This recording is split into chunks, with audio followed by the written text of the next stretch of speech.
All right, guys, good evening. And we usually don't do like breaking news on this college football show, but I really think we need some breaking news. We have a big transfer announcement to announce to us. And Jay, get your saluting face ready because, ladies and gentlemen, General Booty is in the house. And once again, we'll be seeing him this year. The backup quarterback from Colorado is going to, I believe, New Mexico. So, salute Mr. General Booty. Anthony, how would you salute Mr. Booty? Well, let's see. There's a lot of booty jokes I can make on here, but this is a PG show. This is not a PG Uh, show. It's 10 o'clock. okay, it's PG. It's TV-14. Okay. That's better. All right. Wow. How about salute General Booty? I don't think there was such thing as a salute to General Booty, other than, hey, kick some booty, whoop some booty. I don't know. I literally don't know how you. I have no idea how you go with this. There's a lot of sex jokes you can probably make with this, but I Yes, want to Penny. keep tonight. I want to keep tonight clean as possible. Jay salutes. And do you got something for me? Yeah, I'm gonna throw the dad joke corny one out there. If he's not starting, but then gets summoned into that game, is that considered a booty call? It is a booty call, but he is starting. But yeah, but I'm sure he didn't really make too many booty calls over in Oklahoma. Welcome to the On the Sports Lines College Football 2024 season preview. On tonight's show, we're making playoff picks. And I mean a lot of playoff picks. Many playoff picks. We're also talking about some of the highs. Every single one of them. We're also talking about some of the Heisman favorites for this season. But let's talk about what we are about to see. Take notes. This could be a while. Pens and papers out, gentlemen. So, much change in this college football season is here when it comes to college conference affiliation. But the biggest change itself is to the college football playoffs. For a decade, the idea was 4 teams, 3 games to determine a national champion. Now it's 12 teams, 11 games to determine the national champion, which will now be determined on January 20th in Atlanta. Here's the TLDR version for you. 2 top 4 conference champs get the top 4 seeds. That's most likely to be the Big Ten, SEC, Big 12, and ACC. But if the group of 5 champion, that's everyone else, has a conference champion that's higher ranked, they'll get a 4 seed. Most likely they'll be the 12 now. Next 7 non-conference champs after that, they're in as well.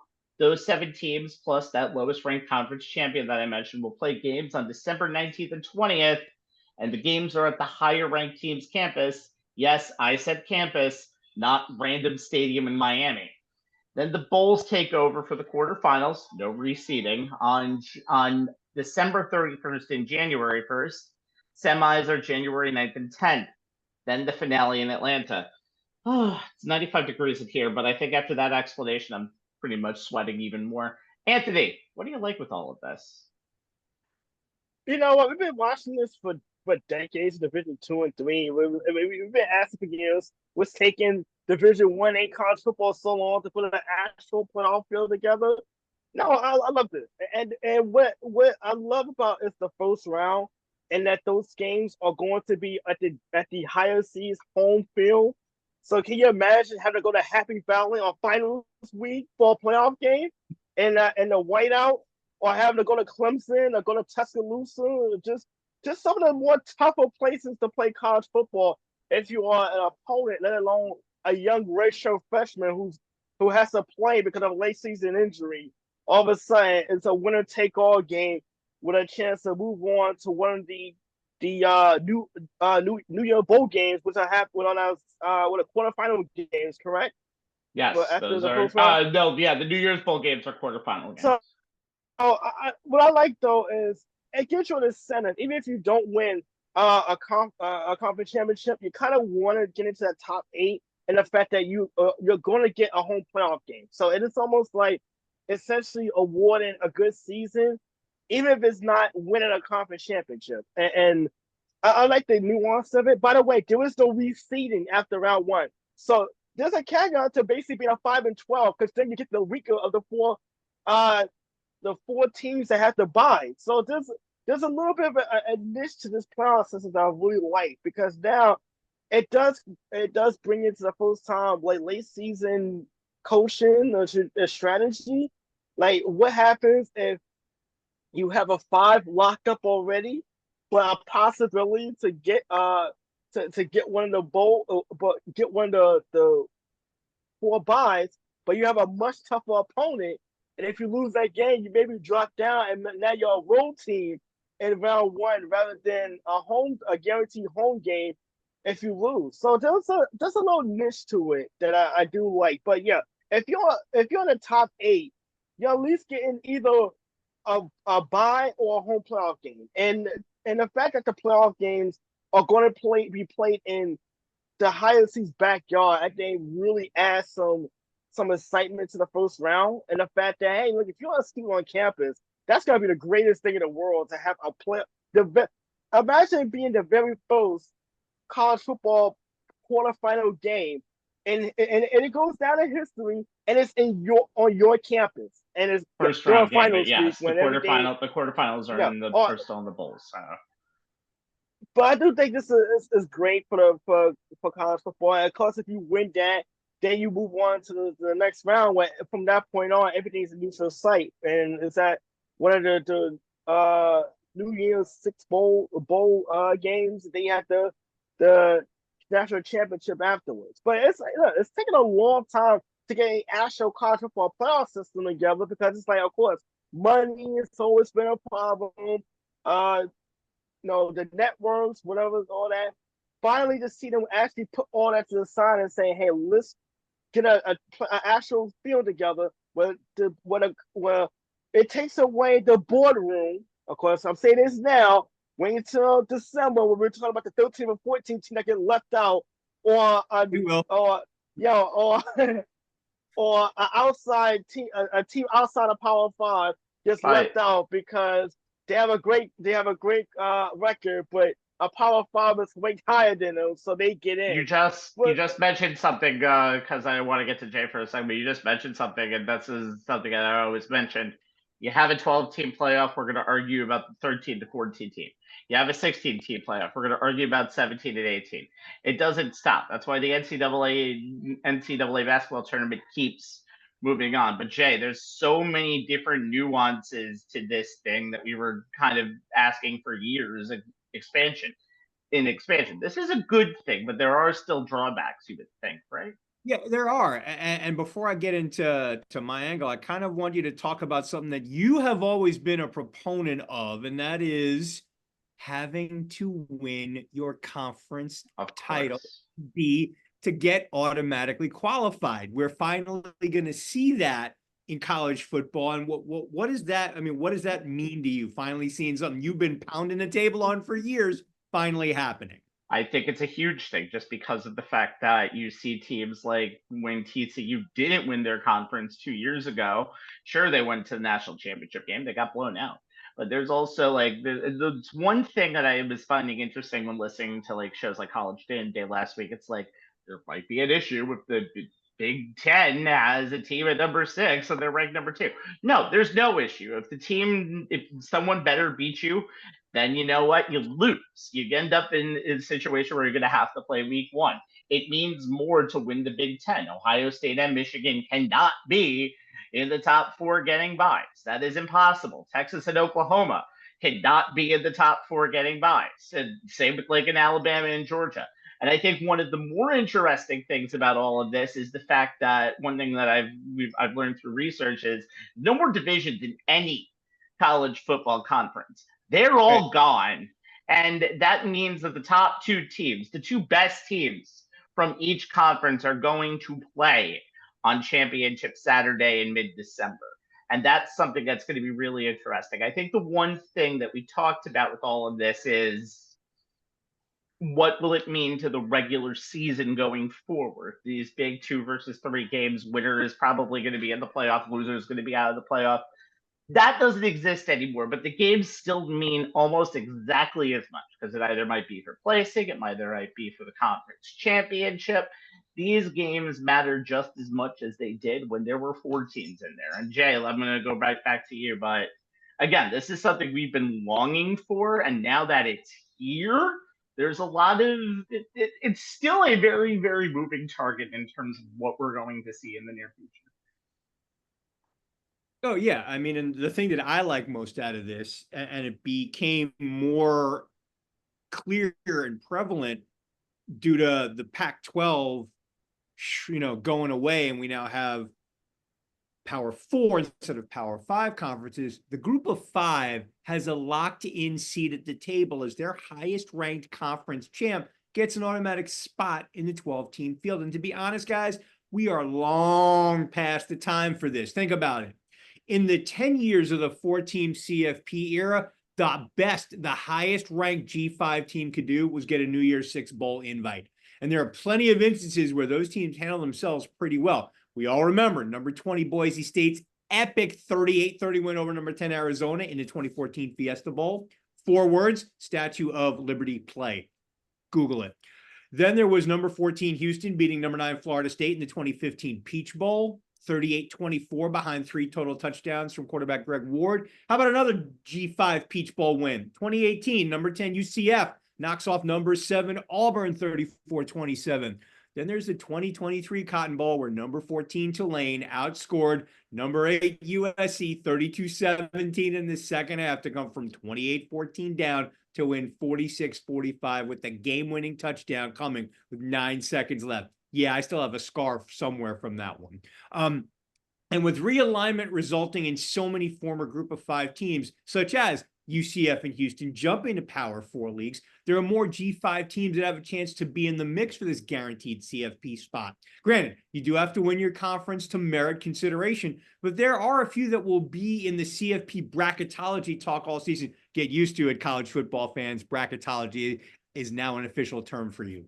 We'll be looking at one of them in our next segment, but I've got 3 others you should be paying attention to. One that most college football fans will know, one you may not think of as a football school, and one that gave me another scar after an epic regular season upset of 5th-ranked Michigan in Week 1 back in 2007. Now, the one that most college football fans should know is those Boise State Broncos. Second program from a non-automatic qualifying conference to win a BCS game, and the first Group of 5 school to play in and win a New Year's Six game. They're widely considered the best program outside of Notre Dame and the Power 4 conferences.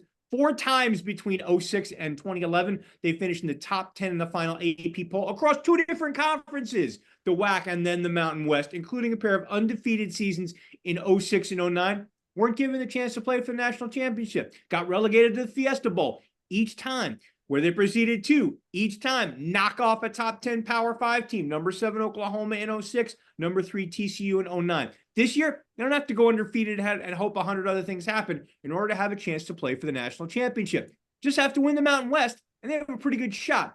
Their offense, powered by arguably the best running back in the nation in Ashton Genty. Remember that name.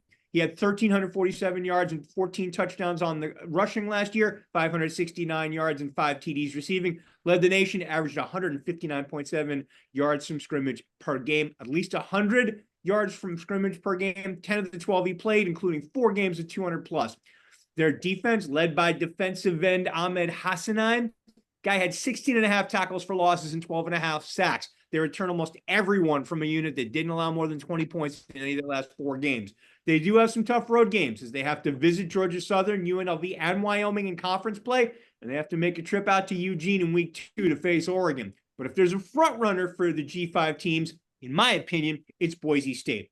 2 other teams in the G5 to keep an eye on. Memphis out of the AAC, Appalachian State out of the Sun Belt. Memphis, 10-3, losing only last year, losing to top 10 Missouri and ACC championship game participants SMU and Tulane. They beat Iowa State in the Liberty Bowl. Senior quarterback Seth Hennigan, 4-year starter with more than 10,000 career passing yards, and wide receiver Rock Taylor lead the offense.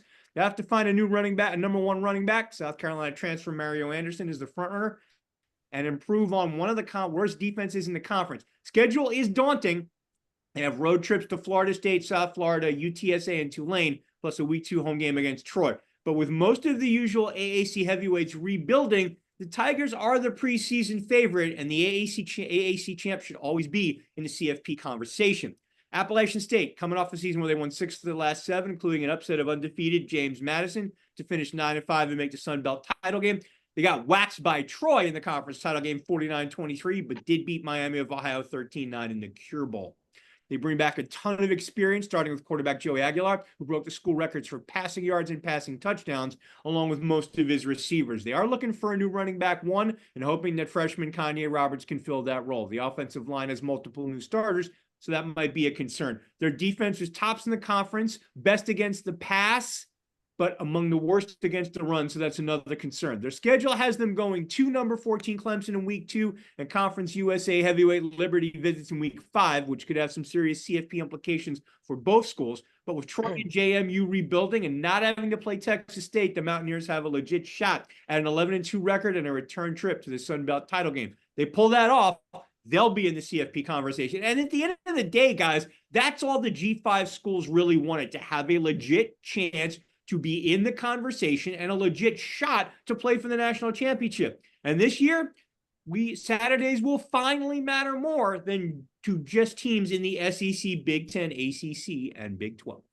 One thing I want to correct, and I hate to do it to you, Jay, because you did say Google it before, that Statue of Liberty play happened in the Oklahoma game in 07. That's perfectly fine. That's what happens when you Google it and have to go back to it. One thing I also, another team I just want to quickly mention, UTSA, who's going to be Memphis's biggest competition in the AAC. Has not been a Division I school for too long. They've already built a good program. They'll actually play Texas early in the season, so you'll get a chance to see them. That shouldn't really hurt them too much. It's really going to be about what happens in the conference. Another thing we'll get to, I want to get to Notre Dame, but let's get to that when we talk about it in our next segment. All right, with all that being said, and we said a lot, the three of us got into a lab about a week ago, or another Zoom, and drafted a list in serpentine form of a mock playoff. We're just going to go and do it round by round and tell us why we picked them and why we think they're going to make the CFP playoff. Now, keep in mind, same rules apply here. All conferences must be represented. Have to have a Big 12 school, have to have an ACC school, have to have a group of 5 winner. We each picked one of those, so we kind of kept that around. So this is a who, a what, a where, and a why to who we'll see in about 3 or 4 months' time in the college football playoff. Round 1, Jay, where we have the best of the best. All of these teams we think will be conference champs who will not be seeing that opening round. Kick us off. Yeah, so I went first in our little CFP draft, and I took new member of the Big Ten, the Oregon Ducks, and I think they will make the field if they survive their conference schedule, which is a gauntlet. Now, I know most of the talk surrounding the preseason top 25 polls and 12-team CFP bracket was focused on blue blood programs like Georgia, Alabama, and Ohio State, all of whom we'll talk about tonight, which is not really a spoiler alert for anyone who follows college football. But the team that intrigues me the most, and one that I think has the most potential to make a deep postseason run, even if they don't win their conference title, are these Oregon Ducks. And if not for 2 losses last season to the Washington Huskies, once in the regular season and again in the final Pac-12 title game, they might have been playing for the national championship this past January. Now, Oregon hasn't made a CFP field since 2014, which was the first season of the 14 format.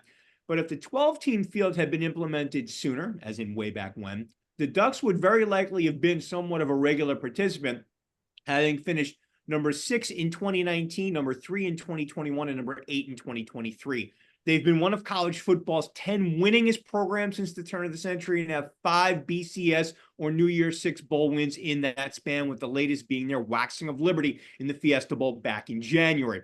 Winning a national title is the final hurdle for this program. They've been close twice, losing to Auburn in 2010 and these Ohio State Buckeyes in 2014. And I think that moving arguably to the second most powerful conference in the sport actually improves their chances this year, as only the Buckeyes stand above them in the preseason Big Ten rankings. Now, Dan Lanning, I think, is the right head coach for Oregon to take this next step. He's continued the Ducks' tradition of having seriously high-powered offenses led by star quarterbacks like Marcus Mariota, Justin Herbert, and last year, Bo Nix. With Nix off to the NFL, Oklahoma transferred Dylan Gabriel, who was first-team All-Big 12 last season and will be on the Heisman watch all of this season, takes over, and according to offensive coordinator Will Stein, the Hawaii native who grew up watching and idolizing Mariota, which is why partly he chose to use his final year of eligibility in Eugene and will wear Mariota's old number 8 jersey, has quote, kind of seamlessly added himself into this team, and then over the course of the past 6 months really built up his rapport with the guys as a leader.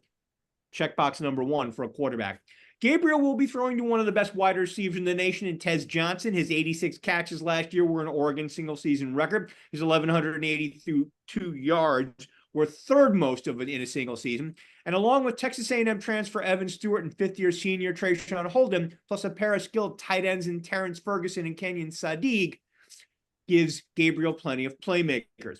Now, Jordan James, 759 yards, 11 touchdowns, 7.1 yards per carry last season, takes over as running back number 1 with Bucky Irving going to the NFL. And the Ducks return most of an offensive line that led by offensive tackles Josh Connolly Jr. and a Johnny Cornelius that allowed just 5 sacks last year and just 10 over the last 2 years. So the offense should continue to be prolific. But landing comes from the defensive side of the ball, and that's where the Ducks have to level up if they're going to make some noise in the CFP. They added some solid pieces in the transfer portal in an attempt to do that. Up front, where you have to be strong in the more physical Big Ten, the Ducks brought in South Carolina transfer Jordan Birch, who had 27 quarterback pressures, 7.5 tackles for losses, and 3.5 sacks last season for the Gamecocks, and could be a game wrecker from the defensive end spot if he takes the next step in his development. Lanning has been raving about him in camp. Defensive tackle Jamari Caldwell transferred in from Houston, and the 340-pounder is a force inside. 8.5 tackles for losses, 6.5 sacks last season. Throw in sophomore defensive end Matayo Uiagalelei. I don't know if he's related to DJ. Rabbi, you'll have to tell me. And 6'5", 275-pounder who moves like he's 240. And the Ducks have the making of a very Big Ten-like D-line. Jeffrey Bassa is their best linebacker, and cornerback Jamar Muhammad was second-team All-Pac-12 last season at arch rival Washington and jumped to the Ducks after Kalen DeBoer replaced Nick Saban in Alabama. Defensive coordinator Tosh Lapoy said, quote, "We were sick of playing him, so we had to bring him over. If this unit can improve on their number 69 ranking in third down defense and number 72 ranking in tackles for losses, they have a chance to take some pressure off the offense." The schedule's actually easier than the loaded one Oregon played in last year in the Pac-12. There are no Big Ten quarterbacks at the level of Michael Penix Jr., Caleb Williams, or Shadur Sanders on their schedule. Aside from hosting number 2 Ohio State in October and visiting Ann Arbor in November to take on the number 9 Wolverines, the Ducks have, no other conference opponents who made the preseason rankings. The gauntlet I referenced at the top is due to Oregon getting a visit from Boise State in week 2, followed by a trip to Corvallis to play in-state rival Oregon State in week 3 to start the season. And then after a bye week, they play their first 8 Big Ten games without a break. They get their second bye week before the Huskies come down from Seattle to close out the season. If the Ducks can get through that with 10 wins, chances are pretty good we'll see them in the CFP, and who knows, maybe even in the big title game before that. Marcus Mariota, the legacy of Marcus Mariota lives on. We'll talk about that in a second with Dylan Gabriel in our Heisman Watch. Anthony, you technically had the number 3 pick, but for the purposes of me talking last, you're going number 2 here. Who did you pick in the first round? Well, I picked the Big Ten traditional mainstays. That is the Ohio State Buckeyes. And they're coming off a 11-2 season. Well, Jay, you know this. They ran into another brick wall called the Michigan Wolverines for the 3rd year in a row in the game. But the 2023 version of the Ohio State Buckeyes, they were led by their defense. And the defensive rank was number 2 in scoring, number 3 in yards per game, number 1 in pass, and number 29 in stopping the run. The offense, however, was ranked 46, 48, 31, and number 88 in the nation in those very categories. The Buckeye, the first change was on the offensive side. Ryan Day giving up the play calling duties to long-time mentor and college football familiar face in Chip Kelly. So he's going to be calling the offense this season. And they stockpile through the transfer portal, getting Will Howard from Kansas State, Julian Sand from backup quarterback from Alabama. Howard has been penciling us to start the season. And they have to and also having to replace a guy like Bobby Hamilton Jr. is not going to be easy. So that's going to be one of the question marks that Ohio State's is gonna have to deal with. But thankfully, they do have guys like Emeka Ibuka coming back, Connor Tate, and they have a freshman in Jeremiah Smith who has been getting some wave reviews in camp going into the season. They get back Travion Henderson, who has had issues with injuries, and they get a transfer in Ole Miss, Kushan Jenkins. So that 1-2 combination should hopefully help a running game that really didn't do a whole lot. In fact, they only outrushed their opponents by just 19 yards per game last season, and that goes to one of the questions to Ohio State Buckeyes. They're playing the college football playoff if the offensive line can gel somehow.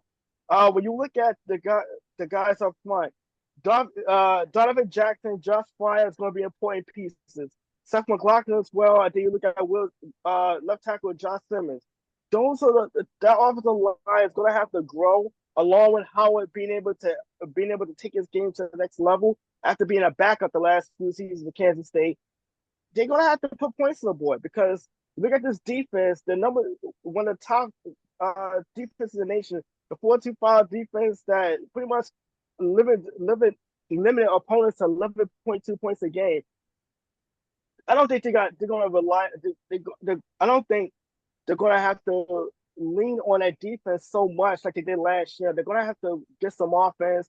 If that offensive line can actually grow and actually be more of a strength than a weakness as it was last season, I like Ohio State's chances. Look at their schedule. Obviously, there's 3 games that stick out. Michigan is the obvious one at the end of the year. But the road trip in October to Oregon, as Jay just talked about, that should be a key test on the road. And obviously, that trip to Happy Valley is not exactly a cakewalk in itself. Ohio State, in this expanded Big Ten, Ohio State's going to have his work cut out for them. I think the offense, because you have a team like Oregon that can put points on the board offensively now in the fold, it's going to be a point for the Buckeyes to be more than just a traditional smash mouth team. They're going to have to be more explosive of offense. They have the weapons on the outside. It's going to be a matter of whether or not Chip Kelly can actually get the best out of this quarterback play, and if the offensive line can hold up, which was definitely not the case last season. Yeah, one thing I really, really like about Ohio State is that I think the pressure might be less of them. They still have to beat Michigan. I think it's pissing off Ryan Day now to not have to beat Michigan once in a while. Yes, I know. There goes the mischievous hands, but I think it's really important because Ryan Day really has never really had a signature victory right now at Ohio State, and watching Jim Harbaugh have the success that he has, I think makes a lot of Ohio State fans, and most importantly, the boosters and the ones that kind of influence everything else in there, not real happy. All right. The KISS method for my pick, because it's really a simple. Keep it simple, stupid. Georgia is a team that has not lost since 2020 in the regular season, and the only team to have beaten them, their coach is now on College Game Day and Nick Saban. So the Georgia Bulldogs, the consensus preseason #1, will make the playoffs if they stay the course with their defense, because that might actually be their weak link this year, and survive a bullish schedule. Now, we're going to talk a lot more about the offense when we get to Carson Beck in just a little while, but the offense, even though it struggles from time to time in the season, last year they outscored teams 96-65 in the first quarter, and then they outscored their teams 209-61 in the second quarter. Last year, they were 5th in the country in scoring offense, 5th in passing efficiency, #1 in third down conversions, and #2 in the nation in first downs. First in the SEC in that department, 9th in the country in time of possession. There's just not too much to say about Georgia, but their offense is so stacked. They have a little bit of a running back room that'll be led by, even though he might be suspended for the first game because of an arrest back in March, and Trevor Etienne. That's Travis Etienne's younger brother who transferred from Florida. And he had 753 yards and 8 touchdowns as a sophomore. And the offensive line he was playing with in Florida was not great. the offensive line he's playing with in Georgia has possibly 3 to 4 first-round picks on it. It's that good. The defense is going to be a semi-issue. They do lose 8 starters on that team for a team that was 5th nationally in scoring defense and allowed, just 15.6 points per game. They did allow the 114 rushing yards per game. That was 20th nationally and 3rd in SEC again for SEC teams. The 2022 defense only gave up 77 yards a game. 2021 was 79. But here's something that you might want to note. The defense, there's a different way that the defense will be acting this year because there will be, in the wake of Connor Stallions, it seems like, a method now to communicate to the field where one player is wearing a headset. He can get the plays until about 15 seconds are left on the clock. Then all communication stops. Georgia has a lot of players that can fill that role. Jonel O'Caro, who is definitely a star defensive back on this team. Middle linebacker C.J. Allen. He played in 14 games last year. So there is a lot of leaders on that Georgia team that can do the job very well and can really lead this defense in what is really a new era for college football in a lot of different ways. Don't get me started on the stupid 2-minute warning. That's not a 2-minute warning. Also in effect this season for the first time. Yeah, it's a 2-minute break. It's a 2-minute warning. Let's be fair. Yeah. The schedule is daunting, though. Alabama on the road on September 28th. Texas on the road on October 19th. They have Ole Miss on the road on November 9th. And just remember, they haven't been the greatest team in that SEC championship game. They lost 2 out of the last 3 years to Alabama in that game. And the year in the middle, they were basically in a shootout with a team in LSU who had just the week before lost their hopes to even get to the college football playoff. Georgia is pretty much something you know what they're going to get. They're going to play Clemson again to start the season this weekend. It was their game against Clemson 3 years ago in a 10-3 game that could only be described as what former WWE commentator Jim Ross would say, Anthony, is bowling shoe ugly. It was that ugly, but it was really, really good to watch, especially for Georgia fans. So Georgia's defense will be good. Georgia's offense is the best offense in the conference. With that, you can lose 2 games and be fine. It's a winning combination for Georgia for what it seems to be like is the new gold standard right now in SEC football and possibly college football. All right. With that being said, we have a second round to go to. Now, our picks will have a distinctive Southern flavor. Guys, it just means more. Jay, what's cooking in Oxford? Yeah, I'm going. The second team I drafted was number 6 Ole Miss, and they'll make the CFP if they're as good on the field as they are on paper, which says it's the most talented team since Archie Manning in 1970. This was the tough one for me. I know that the SEC is likely to have at least 3 teams in the 12-team CFP field, and possibly 4, which makes some sense, as there are 4 SEC teams in the top 10 of the AP preseason poll. Ole Miss is that 4th team. The Athletic has Texas versus Ole Miss as the 6 versus 11 matchup in their preseason CFP bracket, which, if it happens, will be funny as the 2 teams don't play each other in the regular season. The question is, are the 2024 Rebels the Lane Kiffin team that finally lives up to the preseason hype? On paper, they should, but as former On the Sports Lines host and my BFF, Nisa Petrilli, always says, we don't play the games on paper. Now, we've seen this before with any number of Kiffin's teams in the past, where too much is made of a team that came so close the previous year. The 2023 Rebels won 11 games, including their Peach Bowl victory over Penn State. But in their 2 biggest games of the season against the Giants of the SEC, both on the road, they were outscored 18-3 in the second half of their 24-10 loss to Alabama and were blown out 52-17 by Georgia. To be fair, Kiffin recognized the gap in terms of talent between Ole Miss and Bama and UGA, so he set out to rectify that, and by all reports from those who cover the team, he seems to have done so. this could quite possibly be the best, most talented team Kiffin has had in his time in Oxford, and it's why the preseason expectations are as high as they are. Ole Miss hasn't opened a season ranked this high in the AP poll since, that's right, Archie Manning in 1970. Any Lane Kiffin team starts on the offensive side of the ball, and just like 2023, it starts with senior quarterback and former USC Trojan Jackson Dart, who will be on the Heisman watch list all season long. He's coming off a season where he completed 65.1% of his passes for 3,364 yards, 9.4 yards per attempt, with 23 touchdowns against just 5 interceptions and a passer rating of 162.4. He added another 289 yards and 8 touchdowns on the ground. The only unanswered question is, can he lead Ole Miss to wins in CFP statement games, and in doing so, become one of the nation's elite quarterbacks? Dart has plenty of playmakers, starting with fifth-year senior wide receiver Trey Harris, who led the Rebels with 985 yards and 8 touchdowns, and he was second in receptions with 54. He averaged 18.2 per catch last year. 6 SEC receivers had at least 900 yards last year. 4 of them were NFL first-round picks. The other 2, Harris and Missouri's Luther Burden. Harris and tight end Caden Prieskorn, 30 catches, 449 yards, 15-yard average, and 4 touchdowns, will get some help from the nation's #1 portal class. Yes, this is now a thing in college football, in the form of wide receiver Juice Wells from South Carolina and tight end Daquan Wright from Virginia Tech.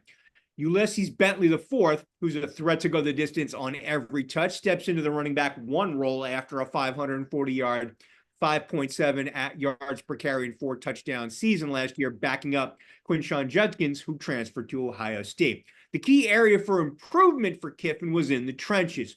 The offensive line, which returned 3 starters, added senior offensive guard Nate Calaipo, who started every game last year for Washington and had 5 games where his Pro Football Focus pass block grade was above a 75, including a season-best 80.6 against Oregon in the regular season matchup.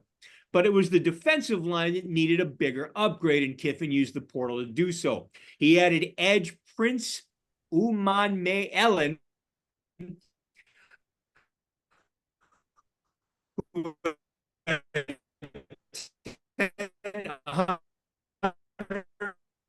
one tackles for loss and 10 tackles for loss and 7 sacks for Florida, and defensive tackle Noah Walter, A&M, to pair with senior defensive end Jared Ives. The past 2 seasons was the Peach Bowl defensive MVP last year and is a preseason second-team All-SEC pick. Portal also brought in linebacker Chris Paul Jr., who was Arkansas's second leading tackler last year, and he could solidify the pass breakups in limited action, playing behind 2 top 50 NFL draft picks at Alabama last season. If he can be the shutdown corner that Pete Golding's defense needs, the Rebels defense can take the giant step forward they need in order to better compete with the Tide and the Bulldogs. As one scouting director put it, quote, "Their 4-down guys will get legitimate NFL looks, especially with Princely being a top 50 caliber draft prospect, but the depth of the whole is mostly average. The linebacker group does not excite me right now. The secondary has SEC experience with different skill sets that can take the ball away and should pair well with their ability to get after the passer." How that plays out will have a big impact on how the season goes for Ole Miss, as will a schedule that actually looks manageable. No Texas, no Alabama, no Missouri, no Tennessee. They only play 3 teams ranked in the preseason top 20. 2 of them are at home, and none are in consecutive weeks. They're at number 13 LSU and then home for number 16 Oklahoma in October. There's a bye week in between. They do face number 1 Georgia, but in Oxford, followed by a trip to Gainesville to play Florida. Both games are in November, but again, there's a bye week in between. A 10-2 regular season looks very possible, but will it take 11-1 to stay in the bracket? And if so, can this team take the next step in their maturation process, coming away with wins in those aforementioned CFP statement games? Jury is still out on that, so that'll be as much a part of the conversation surrounding Ole Miss as they'll be a part of the conversation surrounding the 12-team CFP field. Speaking of college football teams in the SEC that are coached by controversial figures, Steve Sarkisian has been around the block a time or 2, but last season he had his best year at Texas and Anthony. You think he's going to do it again in spades? Yeah, my number 2 pick was the Texas Longhorns, and Texas will make the field if they did enough to replenish all the offensive firepower they had last season. Now, the first win is obviously bringing back quarterback Quinn Ewers for his third season, despite losing a slew of weapons on the offensive side of football. Xavier Worthy, Donnie Mitchell, Jordan Winterton, and first-team All-Big 12 tight end Jatavion Sanders, along with 1,000-yard rusher Jonathan Brooks, all went to the NFL draft. So Coach Sarkisian went through the draft portal to get some help. In comes Isaiah Bond of Alabama, Matthew Golden of Houston, Silas Bolden of Oregon State, and tight end Amari Niblack of Alabama. Last season at Alabama, Isaiah Bond showed that he could be productive. 48 catches, 668 yards, and 4 touchdowns. Against Oregon State last season, his best game, Bolden from Oregon State, 51 catches, 718 yards, and 5 touchdowns. And then when you look at Golden, obviously rounding out that trio of our receivers from the transfer portal, 38 catches, 404 yards, and 6 touchdowns for the University of Houston. Now, this is a team that averaged close to 35.8 points per game. And you have and you bring it back to Heisman Trophy favorite in Ewers, who's come off the season throwing 22 touchdowns, 6 interceptions, along with 3,479 yards. That's the complement of defense that lost a couple of key pieces. Devontae Sweat, Big 12 Defensive Lineman of the Year, Byron Murphy, and Jalen Ford all went in the NFL draft. So you got to figure they're going to take a step down from that number 3 overall ranking defensively. However, it does seem like they reset offensively to be able to once again be one of the highest scoring teams in college football. I think that would be enough to at least keep them in the conversation as far as a college football playoff. Now, looking at their schedule, right out the gate, the first thing that sticks out to you is September 7th at Michigan. That's going to be the early litmus test. Jay, I saw the smile you just. I just saw the grin on your face, by the way. That's going to be your only litmus test. That's then not a happy grin on his face. That is for damn sure as a Michigan fan. No, for him it's a happy smile because the game is in Michigan. But, still not a happy smile. All right, but let's fast forward to October. Now this is the killer though, back-to-back weeks. Yeah, Oklahoma and the Red River rivalry game. But right after that, it's Georgia the very next week. So those are 3 games that stick out automatically to yourself. And of course, the end of the season at Texas A&M, a rivalry game in itself. So those are 4 games that if Texas is going to get into the college football playoffs, those are really the key games that are going to stand out. I mean, Michigan right off the ground of the gate is going to be the early test. But then those back-to-back weeks, Oklahoma and against Georgia, that's going to really make this team. And with their offense, they should be able to put points on the board. It's going to be a question of can the defense maintain that pace that they played at last season, despite losing a couple of key guys. But they're definitely would be in the SEC conversation as far as getting into the playoff field. Okay. So completing out the SEC trifecta, my second pick was, I'll hurl a little bit because it's a team that I'm not really the biggest fan of, the Alabama Crimson Tide. Because again, keep it simple, stupid. And the Alabama Crimson Tide will make the college football playoff if Jalen Milroe takes another step further and is even more consistent than he was at the end of last season. We'll get to Milroe in a moment, but I think we have to address the big elephant in the room, and that's Nick Saban is gone. Nick Saban is not the coach of this team anymore. Y'all know who Ray Perkins is? Yeah. If you're a fan, you do. You better know if you're a college football historian. He is the guy who replaced Bear Bryant at Alabama. Now you get to replace probably the now most successful coach in Alabama history. So Kellen DeBoer has a very, very tough task, considering the fact that he was only in Washington for 2 years, and he was 11-2 year 1, and then of course 14-1 year 2. Now, just look at this way: the game he had against Texas last year in the college football playoff semifinal, classic game, got Washington the victory. Then they kind of got smoked by Michigan in the national title game. It was kind of a lot of injuries catching up to them and a lot of other stuff. But getting a team from 4-8 to that position is a pretty big accomplishment. And also the fact that when he was a coach at Sioux Falls in the NAIA, in 5 years he went 67-3. You heard me right, 67-3. Then in his first actual college football coaching job in 2019-2020, he went 12-6 at a very, very mediocre Fresno State franchise. So here comes DeBoer, who is as Southern as Brian Kelly is at LSU. There ain't no Southern roots at all when it comes to Kalen DeBoer, but he knows how to recruit, and he's going to build this team up very, very quickly, possibly to be the exact team, if not better than when Saban was around his final years. Brought in a lot of young guys, too. He knew from his time in Indiana. Nick Sheridan is the new offensive coordinator. He's a coach's kid. He was a college walk-on. Cade Womack is one of the co-defensive coordinators he was coaching. Is a 37-year-old. He was coaching at South Alabama for the last 3 years, and they were a top 15 team in the nation last year in defense. Now, let's get back to Milroe. Jalen Milroe is more comfortable in the field. Obviously, the difference with playing with Nick Saban to a coach that's probably a little more friendlier than Nick Saban. That's kind of like saying that a lion waking up in the morning is just a little less friendlier than the lion that's on later on during the day.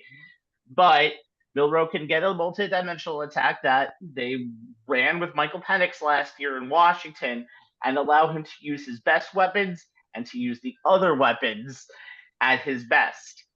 2023, 65.8% completion rate, 2,534 yards, 23 touchdowns, 6 interceptions. He rushed for 530 yards with 12 touchdowns, also ran for 69 yards, nice, in the bowl game against Michigan in the Rose Bowl. However, you also remember the fact that got benched twice against USF, South Florida, one of the worst college football teams in the nation last year. And that almost ruined his confidence. But after November 4th, Milroe had a QBR of over 75. Milroe had a quarterback rating over 75 all but one time, and that was the SEC championship where he still threw 2 touchdowns and led them to a win over Georgia and BD. We know about the 4th and 23 that he completed against Auburn to get themselves over the hump and into a position where they could make the college football playoff. And in that game against Michigan, though, he struggled. 60 for 23 for 116 yards. And even though he did rush for those 69 yards, he only ran for 3 rushing yards per attempt and also got stuck at the end of the game in a running play that just seemed like not something an actual professional would call on offense. Sorry, Justin Steele, former offensive coordinator of the team. I'm sorry, Tommy Reese, former offensive coordinator from Notre Dame, now in Alabama last year. The schedule is not bad. They host Georgia, Missouri, and South Carolina. That should be their biggest opponents, and they'll have the tough battles on the road: Wisconsin, Tennessee, LSU, and Oklahoma. But it's not something that they need to ace. If they can have a schedule that only gives them 2 losses. They may even just avoid the SEC championship altogether and kind of luck into a 7, 8, or 9 seed coming up in the college football playoff. You want to see a team like Alabama, regardless of who's coaching them in the playoffs? I don't really think so. Not with the winning formula that you've seen in that team throughout the years. Going to be a very interesting time in the post-Saban era in Alabama. Well, I'll piggyback on what you said, Rabbi, and make the point I made earlier. If you are an opposing team and Alabama falls into that 5, 6, or 7, or 8 seed, do you really want to travel to Tuscaloosa the weekend of December 20th for a playoff game in front of 100,000 people? That is a really daunting task, and for a team that may not win the SEC, that could be the reward in itself. Getting a home playoff game, right out of the gate before you have to step it up for the one of the 4 bye teams. Mm-hmm. Yeah. Here's the thing. I know there's an inordinate amount of pressure on DeBoer because He's the guy who's following a legend, an icon, a god, if you will, in college football. And that's not an easy thing to do. But here's the thing about him. The guy has won everywhere he's been. He knows how to win football games. He came out, what he did last year in when he was with the Huskies, that was the toughest I have seen the Pac-12 and deepest I've ever seen the Pac-12 be in any single season in a long time. That the schedule that they had to go through was no joke. So I think he is not scared of playing in the Pac-10 and in the SEC. And yeah, granted, some guys jumped ship because, they came on board to play for Saban and Saban's not here. But the bulk of the roster stayed. Most importantly, Milroe stayed. And he had a good recruiting class. Alabama's still going to be Alabama. Tuscaloosa is still going to be one of the toughest places to visit to play a college football game. So, yeah, Saban's gone. Alabama's not going anywhere. No, it's kind of interesting, though, when you think about it, just because of the fact that there was a time in between the Stallings era when they won in 1992 and the Saban. Hey, he won a title. That's the thing. Yeah, that's why I had to say this. For having an era. It does qualify for having an era because you can't really pick any of the eras. Do you want me to say the Mike Shula era? That's not an era. That's an error, in Alabama, not an era. They consider that a hiccup, a bump in the road. It was a bigger bump in the road. It was about 10 years of not real prosperity for Alabama. They really didn't get back into it until 2008. So it's going to be very interesting to see going forward. I'm not saying DeBoer's not going to do it. I think this team has a winning standard that is never going to be really topped in all of college football. But let's see what happens. There will be hiccups in the road because you got Saban literally probably looking over your shoulder if there's ever a college game day that comes to your area. So it'd be very interesting. And it's also kind of funny. He didn't pick them on TV.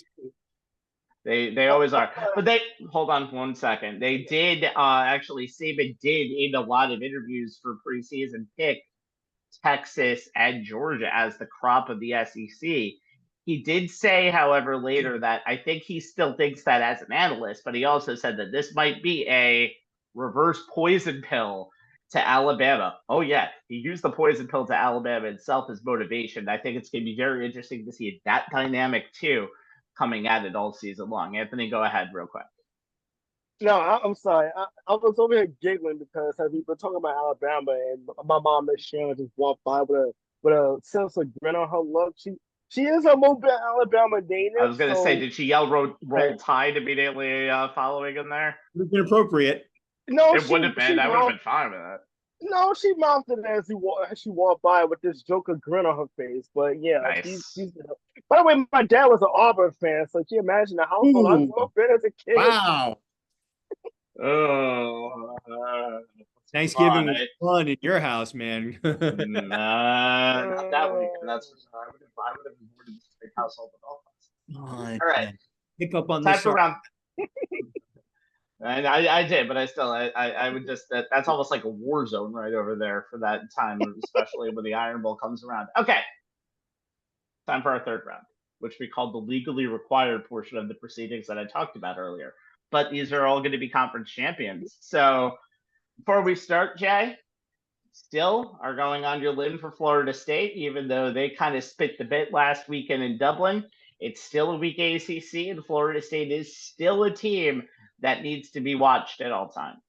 Yeah, and they still have a chance to make the CFP if DJ Uiagalelei is better. Uiagalelei, by the way, for all the times that we might be hearing this over the next. Let's just accept the fact that I'm going to butcher this name.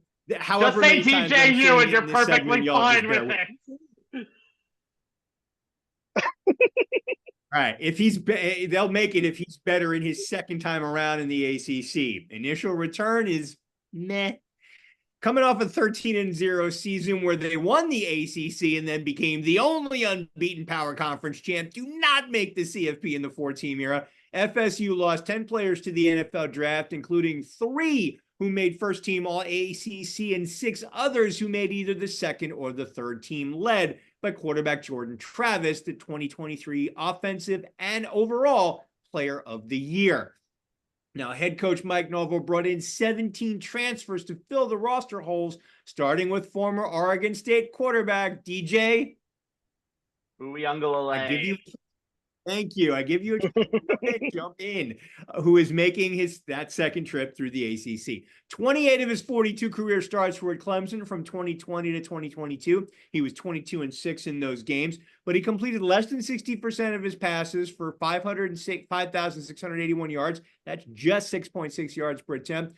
36 touchdowns, 17 interceptions, and a passer rating of 125.1. Uangalele was decent in his 2 full seasons. Clemson's starting quarterback, but he didn't seem to fit the offensive scheme, so he transferred to Oregon State for a fresh start. Now, he didn't set the Pac-12 on fire. His completion percentage was barely above 57%, 91st in the nation. And according to True Media, while he completed 74.5% of attempts within 9 yards of the line of scrimmage, his completion percentage was only 51% beyond 10 yards. But he did have a 3-to-1 touchdown to interception ratio, 21-7, set a career high in yards per attempt at 8.4, and his 145 passer rating was the highest of his career as a full-time starter. He was solid in his 1 season in Corvallis, though hardly a difference maker. But the hope was that he could step in and more than adequately, to use the rabbi's favorite term, serviceably, fill the void created by Travis's departure to the NFL. He's off to a start that, as I said at the top, can best be described as meh. The shrug emoji will also fit. 19 of 27 passing, 70.4% completion, 193 yards, 7 yards per attempt, no scores, no picks. 13 of his completions were within 5 yards of the line of scrimmage, and he was just 2 of 5 on throws 15 yards downfield. Those are the 2 fourth-down throws he made on FSU's 15-play touchdown drive to tie the score at 21 midway through the fourth quarter, though they ultimately ended up losing. This is always been the knock on, I'm going to shorten it here, DJU. He's never been known for being a great downfield passer. And if he can't improve on that, the Noles will be in big trouble if they run up against a defense that will look to take away their running game. FSU managed just 98 yards on the ground and only 3.2 yards per carry against Georgia Tech, who was 131st in the nation in run defense last year. There were only 133 Division I teams. And because right now their passing game doesn't scare anyone, and if for some reason Norvell wouldn't utilize DJ as a runner, something he did pretty well at Clemson. Now, FSU losing in week 0 in Ireland to ACC foe Georgia Tech, 24-21 on a 44-yard field goal as time expired, is not how you want to start a schedule that sees them face a good G5 Memphis team in their 3rd game, followed by a trip to SMU, who was a 10-win bowl team last season, in their 5th game before hosting Clemson in their 6th. They also have road games at Miami and Notre Dame, sandwiched between a visit from North Carolina. The preseason ACC favorite is now playing from behind in the CFP's bracketology, even with the rest of the season ahead of them. DJU needs to show he can consistently beat defenses downfield with his arm in order for this talented squad, with offensive playmakers like Lawrence Toafil leading a deep backfield and wide receiver Malik Benson, who transferred in from Alabama and is expected to be their number 1 wideout, to win at least 10 games in the regular season, which is the minimum it'll take to get the ACC title. Boston College on Monday is their next chance to right the ship. Now, in the case of Triumph, I kid about Florida State. They're probably going to be fine just because of the fact that it's a weak conference. Like Clemson, I know they have Kate Klubnik coming back. I don't see a lot always from them. And honestly, I think somebody like their head coach, Dabo Sweeney, who has a grand total of 0 transfer players currently on their team, kind of needs to get with the times before that happens again. It's there. And Miami is supposed to be a much better team this year. But outside of that, I know Georgia Tech has that now 5 wins over ACC top 25 opponents. Yeah, I trust the U a lot. I think Miami's finding their quarterback. They might be, but again, there's a lot of teams and a lot of history here of not winning in big games. So just kind of like the Hunger Games, everybody is going to eat each other on the way. I think 9 wins might actually get them a seed. And I would not be surprised if one of these years that if the group of 5 team might be better than the ACC down the line. But we'll talk about that and cross that bridge when we get to it. Anthony, Sweet Land of Liberty, can they actually be the Power 5 team coming out of the group of 5? Well, the Liberty, let's see. Give me a second. Oh, right, the Liberty Flames, they will make the playoff field if they can build off last season and close the gap with the top teams in college football. Now they're coming off a 13-1 season, 8-0 Conference USA champions. The head coach Jamie Chadwell, biggest win in the offseason is basically bring back 2 guys that was key to that 13-1 season. Caden Salter, quarterback, and running back Quentin Cooley. Both now keep this in mind. The Liberty Flames ran for almost 300 yards on the ground per game.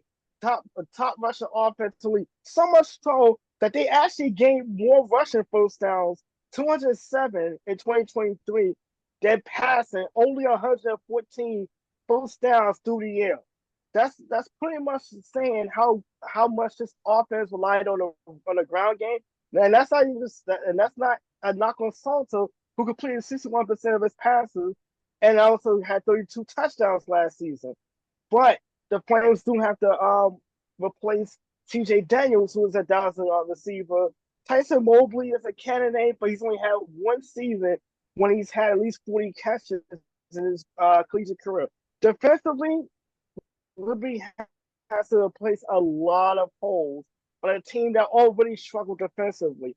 They had a season college football high 21 interceptions last season. They lost multiple starters in the secondary. Kobe Singleton, Preston Hodge, the Power 4 programs. Byron Green returns after intercepting 5 passes last year. Amami Williams is also a guy who returns. They had to replace a couple of guys up front. Wait a second here. Okay, yeah, Tyron Dupree is one of the linebackers that has to be replaced. So there's a lot of holes on defense that does have you that will have you questioning Liberty, but there's still a kind of class of the Conference USA. I mean, when you look at, I was reading some of the college football preview magazines in the week and a half we've had between shows, and obviously prior to our Zoom call last week, and Liberty is still there. I mean, they're pretty much as dumb and everyone else in Conference USA. So the path back to the Conference USA title game is still there. However, when I said they had to step it up, we're talking about the Fiesta Bowl and that disastrous performance last year against Oregon. Anytime you lose 45-6, that's gonna raise a lot of eyebrows as far as the group of 5 team, and whether or not they can step up with the big dogs. They're gonna have, and that's something that Liberty is gonna have to prove. Even if they come out of Conference USA, they get into the college football playoff. They gotta prove that they can actually go up against the creme de la creme of college football if it comes down to it. Look at their schedule. Really, the only game that may give them a challenge is, Jay, you may know this team, Appalachian State. Talked about him earlier. I still have the scar from 07. That game is on September 28th, and that's the most compelling matchup on the schedule. But literally, they could definitely find a way back in the Conference USA and get into the college football playoff as a group of 5.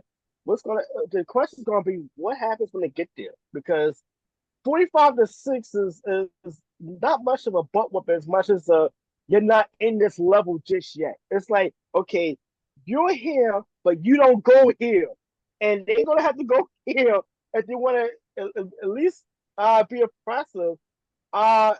as far as a group of five. And like Jay, you mentioned a number of teams to keep an eye on, and the Liberty and Liberty does not have the kind of schedule, whether in conference or out of conference, that will pass the sniff test, if you will. Yeah. So they're gonna have to they're really gonna have their work cut out, and that's gonna be one of the caveats of being a group of five team. If you don't have any notable games on your schedule, you really gonna have to be impressive. Offensively, I think they could definitely do it. I mean, they pretty much ran everyone out of the building, no pun intended.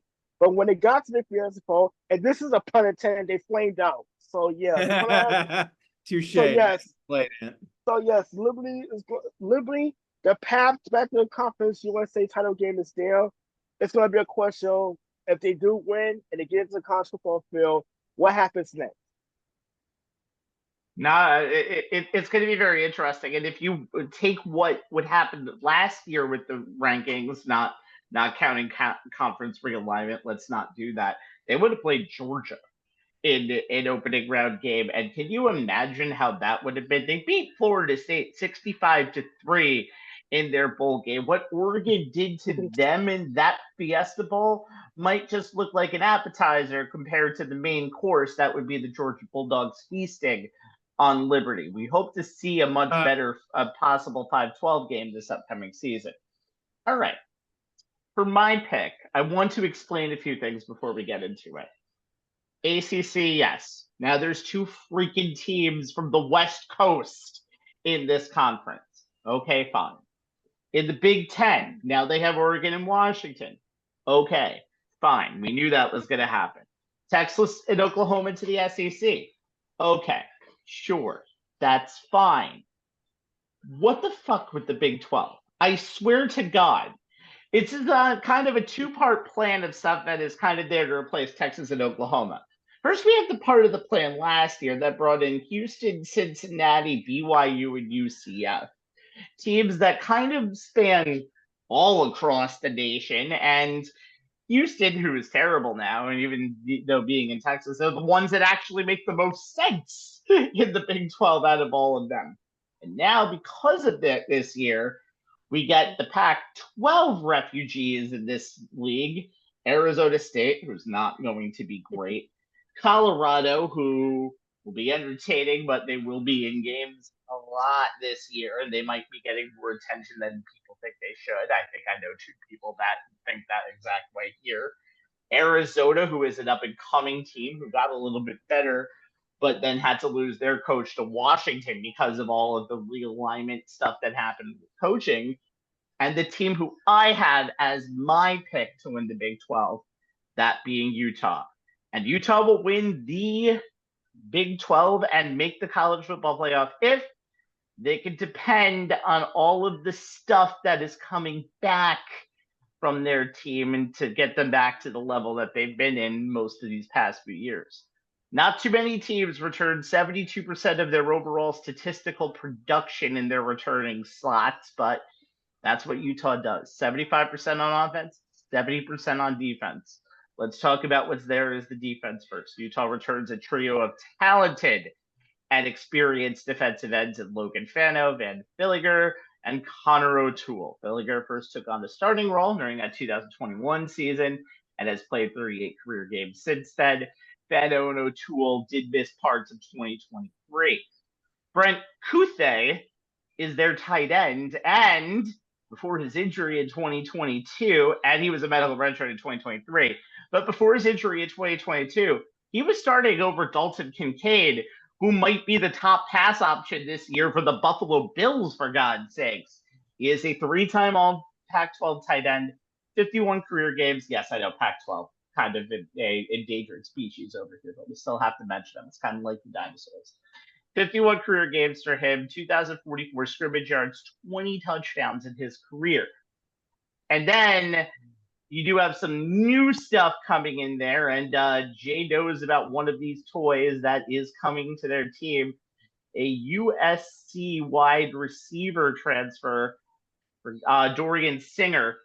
He was not really great with the Trojans in 2023, but at Arizona 66 catches, 1,105 receiving yards, and 6 touchdowns. Kyle Whittingham loves him. They have a lot of pass catchers. Micah Pittman, Money Parks, Fabian Alford. And you got a lot of ways to do it. However, most of this is going to depend on the seventh, yes, I said right, seventh year starting quarterback in Cam Rising. By the way, he was a redshirt in Texas in 2018. He was a redshirt in 2019. Played only one game in 2020, ironically enough, against USC. And then in 2023, he was redshirted again. But what Cam Rising did in 2021 and 2022 needs to be examined, because it's about one of the best seasons that you can have. And imagine if you put him in that Pac-12 carousel of great quarterbacks over these last few years. 2021 Pac-12 all-conference first team, highest ranking quarterback in Pac-12 according to QBR. 18 offensive touchdowns, third in passing yards per game, third in passing efficiency. Was offensive player of the week 3 times. Had some really good games out there. We'll talk about one of them in a second, but that season in the last 11 games, he started the last 11, 204 for 320, 20 to 5 interception to touchdown ratio. And oh yeah, he rushed for 499 rushing yards and 6 touchdowns. No big deal. 2022, however, was even better. 3,034 yards, 26 TDs, 8 INTs, 464 rushing yards against 6 touchdowns. MVP of the Pac-12 championship game. Unfortunately, it was the Rose Bowl that year where he ended up getting hurt.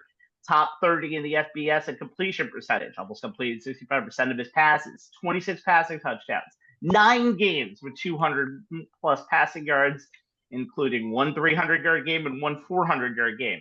Completed 60% in almost all of his games, 10, and did 4 games at the 70% range. He was just outstanding in so many different ways that season. And in the Rose Bowl, he had unfortunately left that game early in the third quarter, but that game was still one of the classic games out there. Now, unfortunately, Jay, remember when you were saying that the Appalachian State game still scars you? I'm going to bring out recent scars for you, because this is one of the reasons why I've noticed Cam Rising throughout the years. And the 2 games that he played against USC over the years 2021 and 2022, he burned him. Cam Rising, 360 yards, 3 touchdowns in the game in California in 2021. And oh yeah, he also ran for 27 yards and a touchdown, but it was the 43-42 game that next year, also, by the way, not also just counting the game that also cost USC a chance at the national championship later that year against Heisman Trophy winner Caleb Williams. But the first game against USC that year, 415 yards. Let me repeat that. 415 yards, 2 touchdowns, 30 for 44.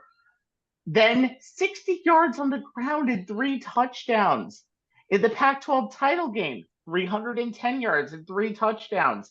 He was essentially a man that killed the Caleb Williams dynasty in USC all by his damn self. It's going to be very interesting to see. This is not as hard. Are we really calling Caleb Williams doesn't get a dynasty. He may get an era, but he doesn't get a dynasty. Okay, he gets an era, but that era would have given them the college football playoff if Cam Rising didn't exist. Now, the schedule for Utah is not bad. Their real only road test is going to probably be the team that's going to be pretty much on their heels the entire year at Oklahoma State. That's early in the year, too. That's like week 4, September 21st. But the schedule is not too bad. They'll go to Arizona State. They'll go to Houston. They'll go to Colorado. More Colorado talk.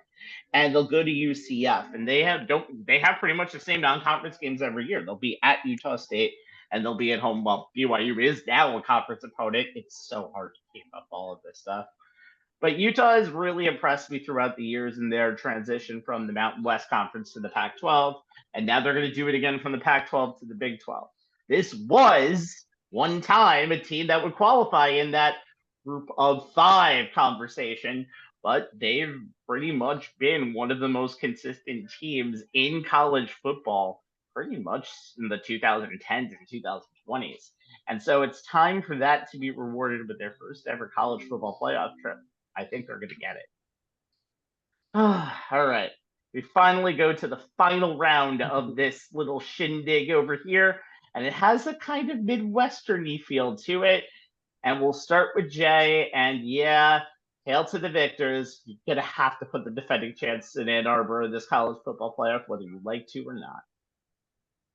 You talk about, the contractually obligated portion of the draft. I mean, this was the contractually obligated portion for me.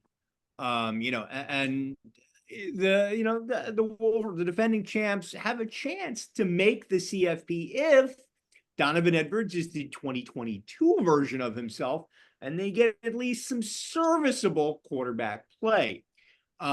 I know the Wolverine fan is taking his team as one of the final teams to make the 12-team field. Granted, the defending national champs may not be as much of even a conference power as they have been the last 3 seasons, but in a year where the newly expanded Big Ten may not have as much CFP level depth, even with the addition of the 4 teams from the late lamented Pac-12, Michigan still has a chance to make the field, but it's very much dependent on these 2 rather big ifs.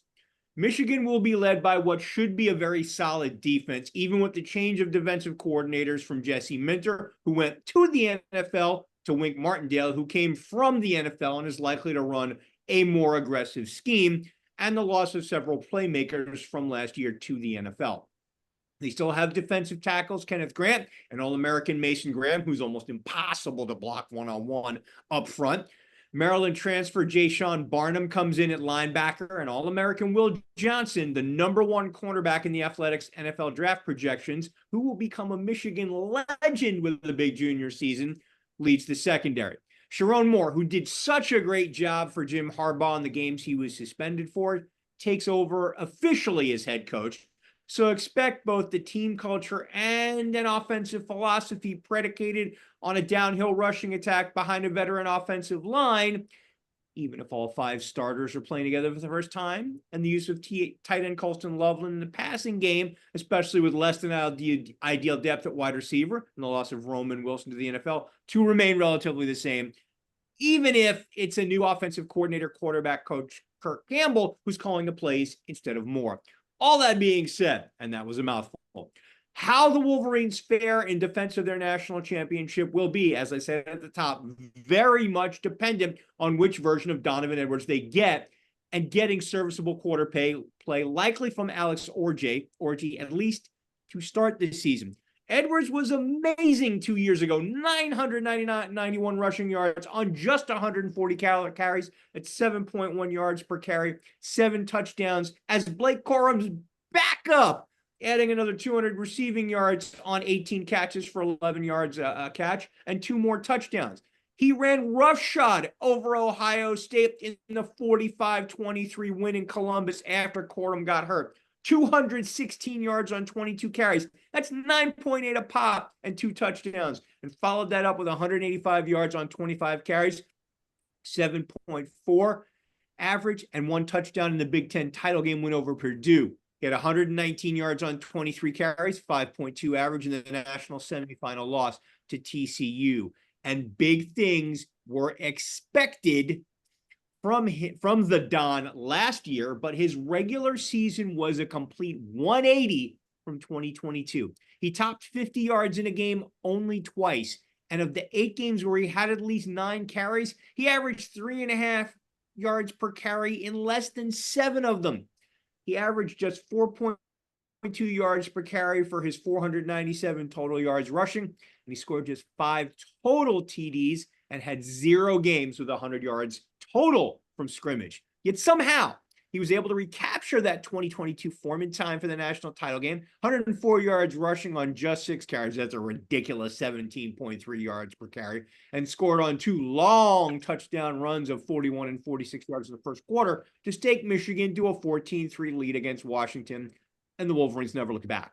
They'll need that version of Edwards to carry the offense as RB1 with Corum off to the NFL and to make it an effective offense while they figure out the quarterback position.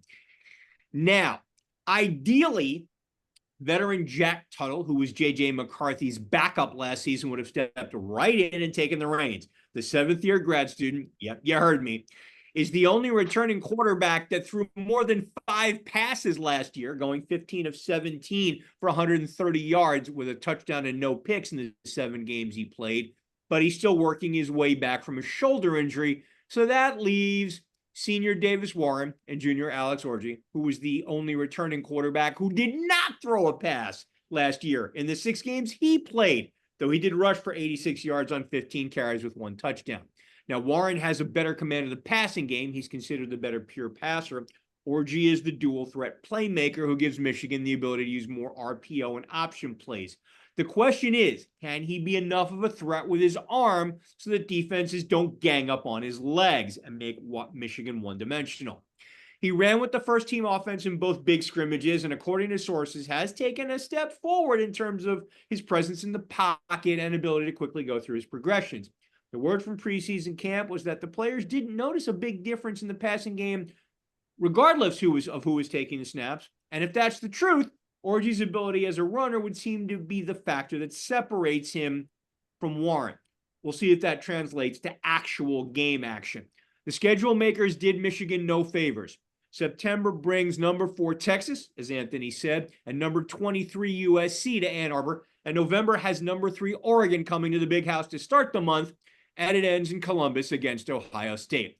That's 3 games against the preseason top 5, 4 against the top 25.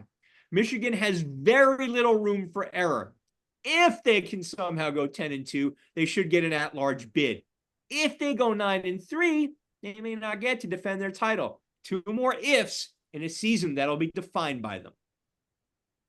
Yeah, this is going to be a very, very interesting Michigan season. I think both national champions have a lot to prove to kind of make up for huge, huge holes. But I do think one thing that I've noticed with Sherrone Moore as their head coach, you're not losing as much as you think at that spot, just because I think I don't know what Jim Harbaugh could have done anymore at that spot. And I think especially bringing in that traitor Wink Martindale, sorry, Giant fan, I'm a little angry about that.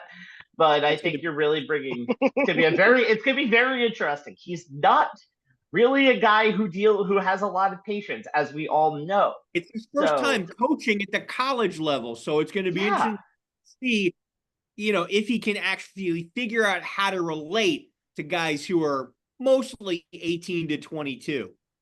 Yeah, and 3 times younger than he is. So that's when you have to use it in times, it's never good. Dramatically different than what they ran in the Harbaugh era. So it's a departure. So that'll be interesting to see as well.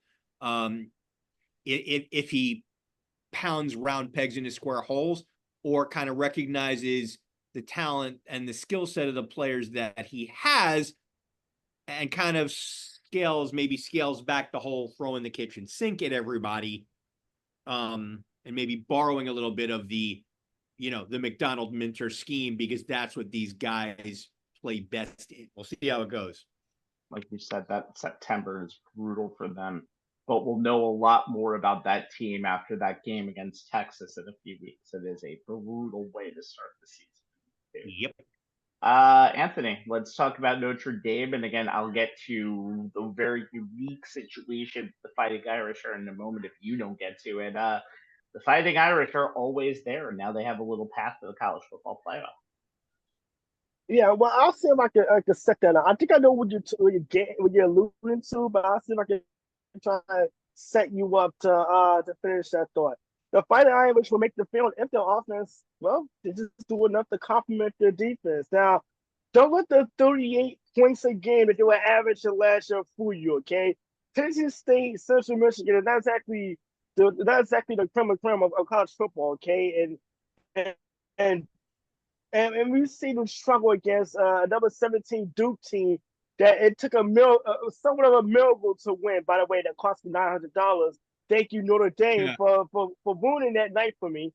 But on the defensive side, year two, year three, I know defensive coordinator Al Golden should be just as impressive. Year two, the Notre Dame defense finished seventh in defense and scoring defense, fifth in total defense, and fifth in yards allowed per game. And they're bringing back 5 starters, including Xavier Watts at safety. On the offensive side, is where the overhaul is going to be for the Fighting Irish. Despite the turnover, they should be having the talent. The new offensive coordinator Mike Denbrock, who comes over from LSU, is gonna have a new quarterback, and Riley Leonard, who transferred over, who gives them more of a dynamic, more of a run pass option at quarterback. And in the backfield, you got Jeremiah Love and Jajarian Price. That should handle the backfield. And as Rabbi, you was alluded to, and here's the thing: when you're the Fighting Irish and you want an independent, you don't get to play for a conference championship. So, and so as a result, you can't get a first round bye because this new playoff system emphasizes conference championships in which you don't play in one. So what I talked about earlier, the importance of a home playoff game, for the Fighting Irish, it kind of makes the season even more important. Like every game is a playoff for them because to even finish the top 8 will give them at least a home playoff game, because you realize they can't get a bye because they're in that unique situation of being an independent. Now, looking at the Fighting Irish schedule, I just had it back up. All right, look at the schedule.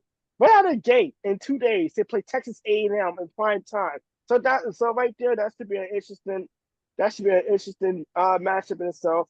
We just saw Georgia Tech last week pull the upset. That's an October 19th game, and they play number 10 Florida State. And of course, they end the season at LSU at USC. So once again, the Fighting Irish, the path to the college football playoff is down, but because of the unique circumstances, and they have the defense to obviously take over games, and an offense that should be able to do more than share. The path to the college football playoff is down, but because of the circumstances, they gotta finish at least 5, between 5 and 8, because 1 and 4 is definitely not on the table. But they want to get themselves at least in a position where they get a playoff game in South Bend, which would be a really ideal, unique situation. If you're the Fighting Irish, I mean, you look at what Marcus Freeman, the head coach, has been able to do the last few years, and kind of building this program back up from scratch. Maybe this is the year they take the next step and get into the college football playoff. They've been on a doorstep the last couple of years, but now this is maybe the year they finally get in. And like I said, that the path is down, but they got a couple of tough games on the docket. And if they lose to Texas A&M right out of the gate, that could really hurt their chances, because again, an at-large bidder is the best they can do getting into the playoff field. I want to get to that in a second. One thing that I want to kind of mention is the fact that for the second straight year in a row, they're taking a very accomplished quarterback from the ACC. So, by the way, that's the conference they should be in Riley Leonard, and kind of they are in it in everything but it's so weird. Football. That's the conference that they should be in, and they would be by far the favorite, by the way, too. And they play 6 ACC teams a year. Yes, money, NBC contract, but again, they also play 6 ACC teams a year. NBC goes a long way. Yeah. But the fact that Riley Leonard has had a very good career at Duke, and is the latest one of those fifth-year seniors that are trying to prove themselves. And what's amazing is the fact that Riley Leonard's first game as the Notre Dame head coach is going up against Mike Elko of Texas A&M. That's his former coach, Duke. So that is one of the more very intriguing storylines this weekend. So leaving Duke is why, Well, they left Duke because of the money, and again, it's also because of that SEC but I war. mean, Elko leaving, was also part of the reason.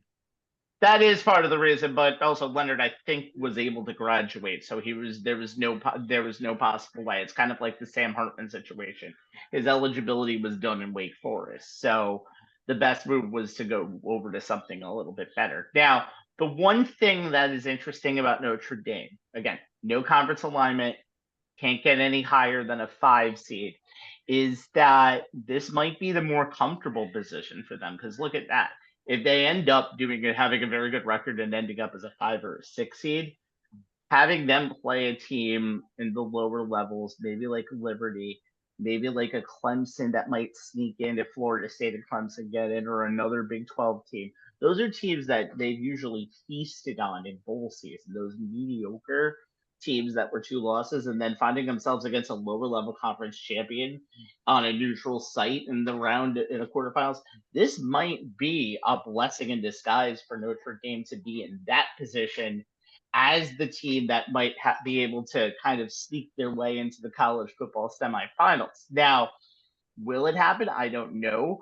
But Notre Dame does have a lot of interesting theories. They're the one team that kind of blows up this whole entire CFP to begin with, in my opinion, and in a good way too. Like, what happens if they have a 12-0 season? That gets a lot of controversy right over there.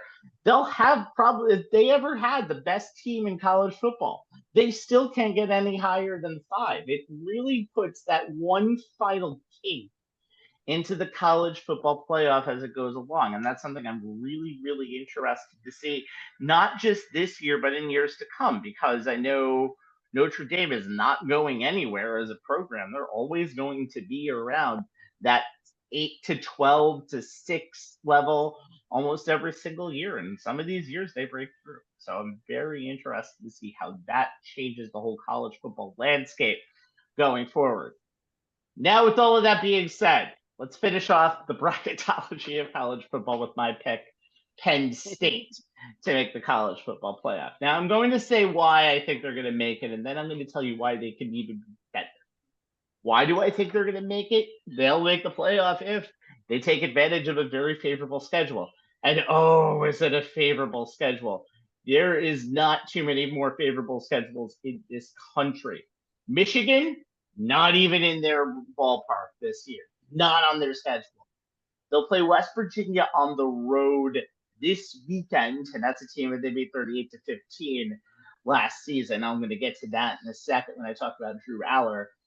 The worst of that, so after that game, they go on the road again 4 more times the entire season. They don't go on the road from September 7th to October 12th when they play USC. And that's the only time they have to go to the West Coast. There are other games now being it's all in the last 6 weeks of the season, but they're all in friendlier confines that they're used to before. They've been to Wisconsin several times. They've been to Purdue several times. They've been to Minnesota several times.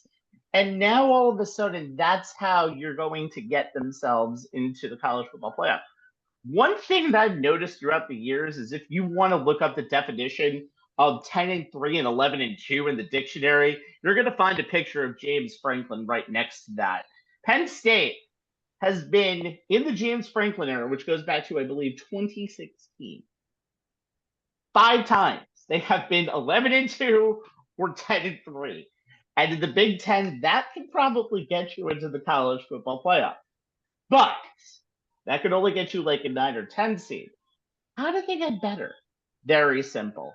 Drew Aller has to be a lot better. This is a quarterback that had a lot of hype to him last year. And a lot of people think he can be a pro quarterback. I know having that little black cloud over your head, it's like you're going to go to the NFL. Don't get injured. Don't get injured. And the rain coming down on you. It shouldn't start this early because he was only completed 60% of his passes last year. Yes, he had 25 touchdowns and 2 interceptions for 2,631 yards. And last year, there were some great games against West Virginia. Threw for 332 yards on 22 of 30. There were games where he looked outstanding against Iowa, a team that has pretty much no offense whatsoever and only focuses on defensive meetings. I know this for a fact There is never any offensive talk in there. There may not even be an offensive coordinator on that team. 26 of 40 for 192 yards. But it's the games against the big teams that bother me and bother me to hell. Ohio State, 18 of 42, which is unacceptable for any quarterback in any level of play these days. And he only passed for 191 yards. But the game that really would bug everybody, and I know they had one of the best defenses in college football history last year. I'm sorry, let me see if I can find this here. Okay. 11 of 24 against Michigan for 74 yards. If you're a quarterback that is going to see Sundays in any way, shape, or form, or even start at Happy Valley and be a true QB1, and you're 6'5" and 235, like a stud at quarterback, you need to do better than that in big games. Drew Aller may have some of the biggest expectations of any quarterback this season. Now, it'll start on Saturday when he plays one of his only road games of the year. There are only 5. And he threw last year at home against West Virginia for 325 yards and 3 touchdowns. Now, when he comes back as a junior, he needs to be better than that. I know he was 25-2 touchdown to interception ratio last year, but the numbers don't lie. He was kind of scared. And I don't think you need to have a scared person to be the starting quarterback of a team that's going to be in the college football playoff, but that's Penn State. So the difference between the lower end of the bracket or a possible bye in the bracket will depend on the play of their quarterback.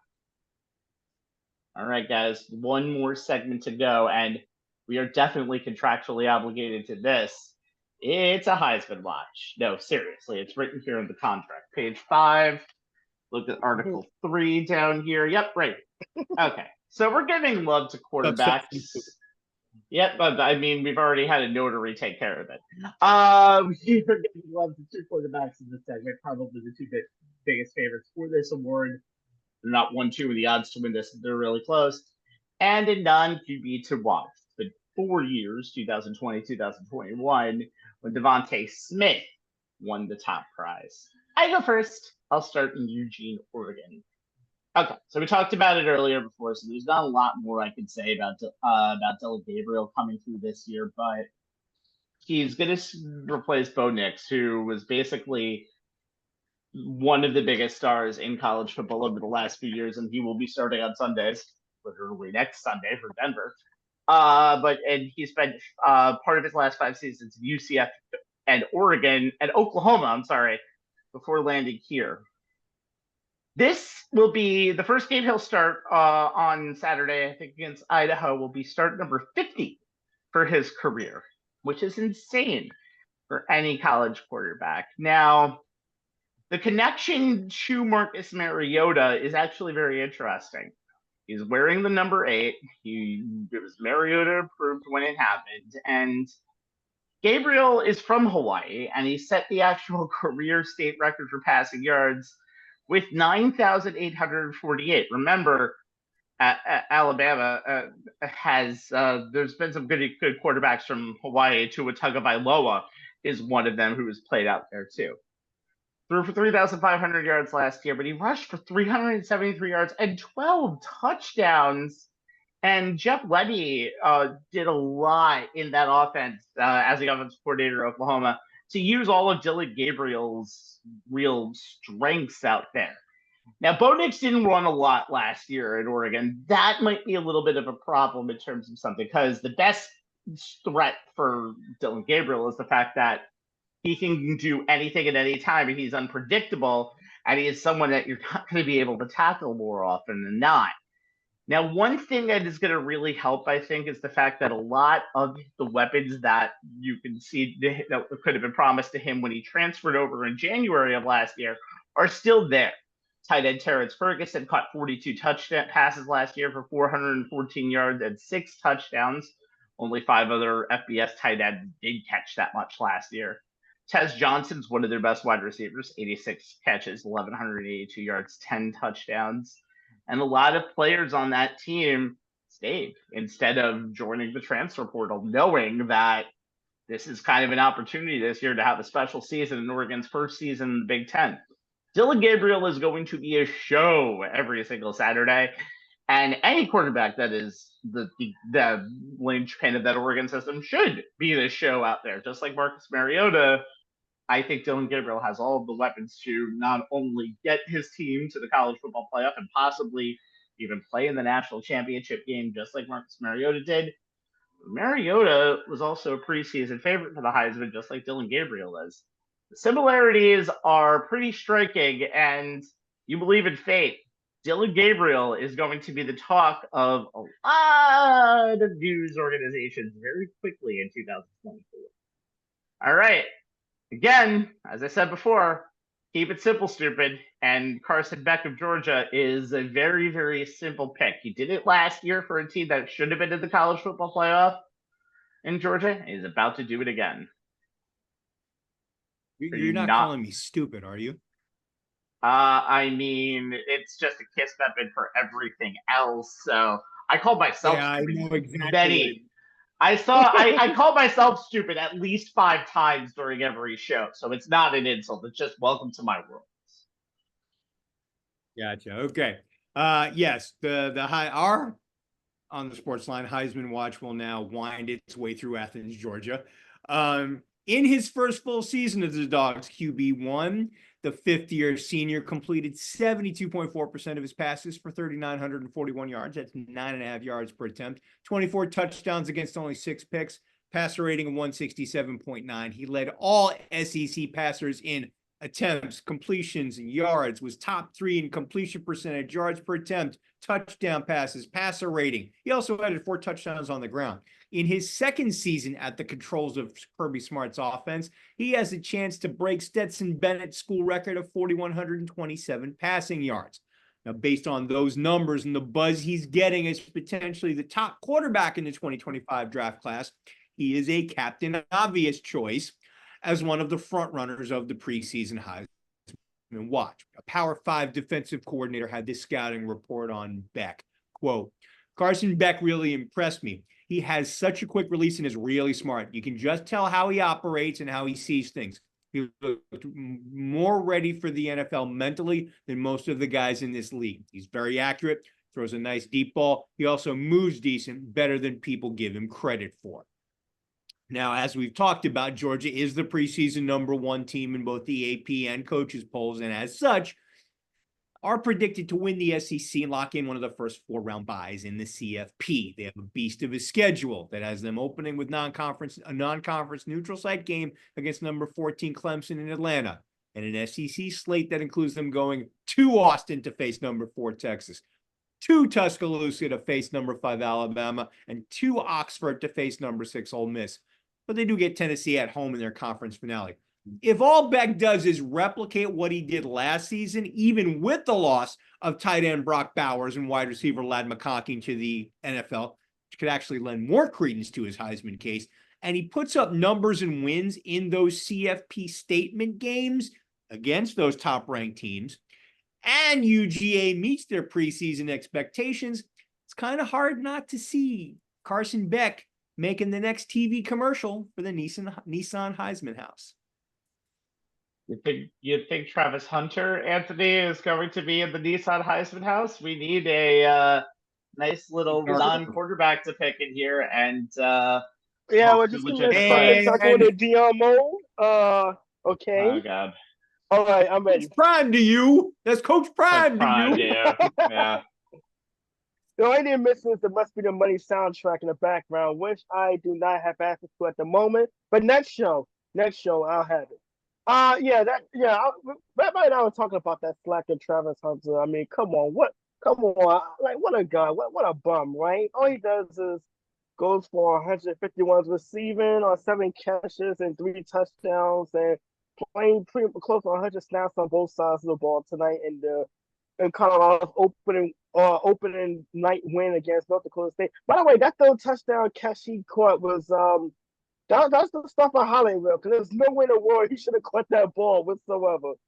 And by the way, and this is off topic, and I'll try to make it quick. Colorado, if you have a lead and the other team has 1 timeout, run the damn ball. That just makes a little more sense. And knock Yeah. on a Hail Mary, knock it down. Yep, Simple that's as right. Caught the Hail Mary. Didn't get the touchdown, But but that's caught the Hail Mary. yeah. But with that said, Travis Hunter proved tonight why he's probably one of the most dynamic, explosive two-way players in the NFL. I mean, in the NFL. Well, he will be in the NFL sooner or later. Now keep this in Certainly mind. should be. He could be like keep this in mind. He probably a top 10 pick on either side of football because he's that good. But in college football, uh, CBS Sports a few days ago actually named him the best player in all college football. So that's a pretty high. Now this is a pretty high achievement. Of course, it's not as high as being on the cover of EA Sports College Football 25. By the way, this is my second cover guy I'm talking about tonight. So I talked about Ewers earlier today, and he's on the cover as well. Jay, you talked about Donovan Edwards. He's the third cover guy on that video game. By the way, really good. I gotta finish my I gotta finish my game tonight. But besides the point, uh, going back to the 2023 campaign, 57 receptions, 721 yards, and 5 touchdowns. Now on defense, he recorded 3 interceptions and 30 tackles. Now he also totaled 1,102 snaps. That's 475 on offense, 631 on defense, and 32 on special teams, averaging 114 snaps per game. Named 2023 Conference All-American and second team All Pac-12. He was named the recipient of the Paul Hornung Award. Now, in week 3, he suffered an injury and he missed 3 games. And it just so happened that the Colorado Buffaloes and Coach Sanders' fortunes turned last season with the absence of Hunter being not just the best player on offense, but the best player on defense for a Buffalo team that already had problems in the secondary, not having the best starter. Now, it's clear that obviously it is not out of the realm to see Travis Hunter in New York for the Heisman Trophy presentation. And you think about this, and it's been 30, like this is the 30th anniversary to the last Colorado Buffalo who actually won the Heisman Trophy, and that is Rashawn Salam back in 1994. I had to go a little further back for that one. But when you look at Travis Hunter, if you want him to want to be a Heisman Trophy candidate and a prime one, he's gonna have to continue what he did tonight, put up big numbers on offense, but he needs to kind of defensive season that stands out. Charles Woodson, 1997, where he recorded 7 interceptions and made some big plays on special teams to name a few. But another big stat is going to be the Colorado Buffaloes win-loss record, because dynamic as he is, if the Buffaloes are struggling and they go into another 4-6, I mean a 4-8 season, or at least not even bowl eligible, that could definitely hurt his chances. So there are 3 days that's the main thing. I think that Travis Hunter has to kind of overcome, and it's just his team's win-loss record. I mean, I think he's in division. I think he's definitely a Heisman candidate, and definitely a dark horse, because there aren't too many guys who can do what he can do on both sides of football. But if this team is struggling, I can't see him getting that call and invite. No matter how good he is on the field.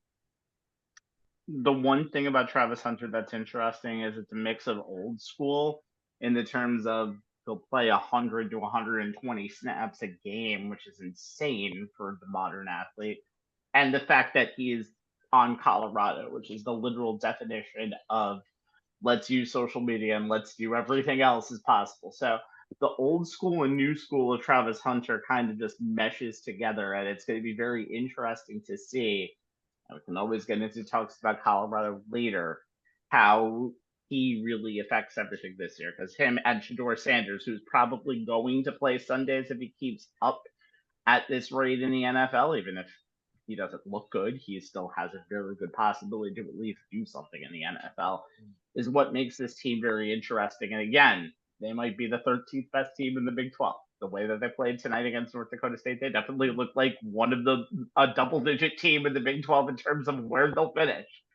But you cannot deny the fact that ratings are ratings, but they're one of the most entertaining teams in all of college football, and there's a very likelihood that their ceiling right now is 6-6, which is kind of insane. Yeah, well, here's the thing too. If you look at the Bison offense, a lot of the big chunk plays, it didn't come on Travis Hunter's side of the field. So that's another thing too. He like his coach, the Coach Sanders did once in his career. Hunter takes away a half of a field on defense. And on offense, he's just that explosive on a 41-yard touchdown catch. He didn't have like the defensive back basically just gave him too much room with no safety help. And with that kind of speed, I don't know if you want to do that if you can't make the tackle. And we saw what happened when he did make the tackle. I mean, that dynamic type of athlete on both sides of the ball, and the fact that he plays both sides and the durability that it takes because he's getting hit on every play. I mean, that speaks that is a lot that by the way, there were about 30 scouts at the game tonight that Gotta be more as the season goes on at this rate. It's gonna be more and more. Yeah. And Terrell Owens, by the way, was on the sideline as well to boot. So Travis Hunter's a guy who's gonna Travis Hunter's gonna be a guy that's gonna get a lot of national attention. Even like the Buffaloes are a team that they're going to be in the spotlight for good and bad, but Hunter's going to be in the spotlight because of his play more than anything. Truth. Every college football team, every Colorado game is essentially like a movie premiere. It seems like you always have to find at least 5 celebrities on the field at all times. All right, for Jay Kaplan and Anthony Strait, I'm Steve Rabinowitz. I hope we've made your Saturdays a little more knowledgeable for the next 4 to 5 months with this preview. Because next week, we got to do it all again, suckers, with the NFL. Socials, youtube.com/OnTheSportsLines on demand. If you've watched us tonight on Facebook.com/OnTheSportsLines live, thank you. And we appreciate it. So keep doing it. Jay, X, Twitter, whatever.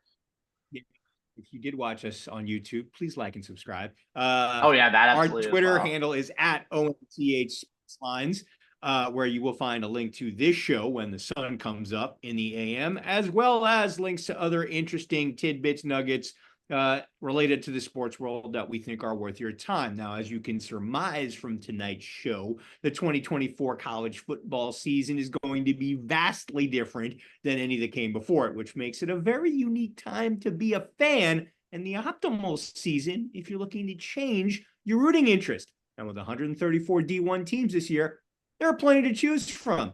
Now, some fans may be looking for a new school to support, either because they've lost hope in their program's coach, others because they feel lost after realignment, moved their team to a new conference, and there may be a few fans who are following college football for the very first time this season. Antonio Morales, the USC beat writer for The Athletic, has you covered with the Bandwagon Fans Guide to the 2024 season. The link is posted to our Twitter page and is worth the in-depth read on some of the more interesting teams that might be worth your time to follow this season. We'll see you next week. And Anthony, don't forget to bring the Deion Sanders and the soundtrack in the background. Good night, everybody. I got you. Good night.